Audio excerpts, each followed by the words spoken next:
mungeri ki njogera ng'omubaka wa parliament kati we Nakaseke Central tandikira Uganda nvuddeyo naye Abaganda mwetegereze babalyako ewammwe mutunula naddala ensobole zino ezeetuuma amannya gaffe zitukola obako obutuuse ekyo nkitadde ssebo manyi kijja kukunyiiza olwa mukama waffe Kiwanda kuba kalidda ku nsonga eno y'abasibe kati nzeeyo ng'omubaka wa parliament njagala kusaasirako nnyo mikwano gyaffe abatugibwa abawambibwa ne muttibwa mu nsi yammwe nga n'abali kubawamba mu nsi yammwe bajja wano kunoonya bubudamu naye olw'ekisa ekingi kye muzze mukola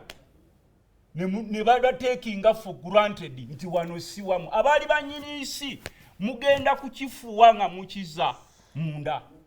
kubanga olutalo oluliwo lwa kubatta kubawamba kubatwalako bya bugagga kubaleka nga temulina we muyimiridde. Tulina mikwano gyaffe bangi abali mu makomera abawambiddwa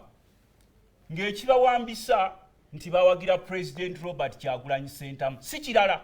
kyekiri ku charge sheet ekyo kati gwe yiyo nkoze egamba ki charge sheet yo mbuuza nziramu ekyo ekiriwo ku charge sheet charge sheet ekiriwo kuwagira President Robert Kyagulanyi Ssentamu lwe lutalo oluliwo nti waliwo bannaffe abasuubira nti okuva lwe bava mu ntalo z'eruweero gye tutaabatuma kutulwanirira mubeddiza eggwanga lyaffe infact mpulira baliyita na puloojekiti kati baliddukanya nga puloojekiti bangi battiddwa twagala okubasalutinga ba comrades family zammwe abafiiridde mu struggle n'abalala abali mu makomera tumanyi bangi naye ng'ate bangi tetubamanyi waffe waliyo omwana w'ekifampa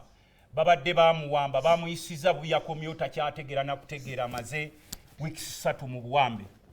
n'abalala muli bangi naye njagala kubeebaza mubataasizza mutya anti kyenkugamba bavuddeyo batya njagala kubeebaza nti olunaku lwa leero buli omu okujjako atategeera naye buli omu kati amanyi ti ali mu buwambe okujjako abatategeera ne buno bainsinuators abalya mu regime naye omuntu ategeera kati okitegeera nti oli mu buwambe ategeera ngamba ategeera ebiro bino bye tulimu byakulaba nnaku ebiro bye tulimu si bya ssanyu ebiro bye tulimu byakudda wansi twefumiitirize tutuuse tutya wano abantu abajja baalubato tufuula abaddu okutwagaliza okufa okututwalako buli kimu kyonna